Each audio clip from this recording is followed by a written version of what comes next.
দেখো বন্ধুরা, আমার বোগেনভেলিয়াগুলো কত সুন্দর সব ফুল ফুটেছে।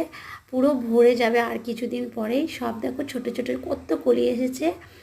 আর শুধু একটা না, প্রত্যেকটা গাছে আমার এরকম এত পরিমাণ ফুল ফুটেছে। তার জন্য আমি কয়েকটি টিপস তোমাদের সঙ্গে শেয়ার করব। সেটা হচ্ছে, প্রথমত আমি কিন্তু গাছে মানে পিঞ্চিং করে দিয়েছিলাম। পিঞ্চিং বলতে, যেগুলো বড় গাছ সেগুলোকে একদম হার্ড পুনিং, আর যেগুলো ছোট গাছ সেইগুলোকে পিঞ্চিং করে দিয়েছিলাম। পিঞ্চিং করলে কিন্তু অনেক অসংখ্য ডাল গজায়, তার থেকে আরও বেশি বেশি ফুল পাওয়া যায়। আর এই গাছকে কিন্তু মেন হচ্ছে বেশি ফুল পাওয়ার জন্য ফুল সানলাইটে রাখতে হবে। ফুল সানলাইটে না রাখলে যতই তুমি খাবার দাও বা তুমি যতই যত্ন করো, তোমার গাছে কিন্তু ফুল আসবে না। আর এই গাছের আরও আরও কিছু জানতে আমার চ্যানেলে ভিডিও দেওয়া আছে,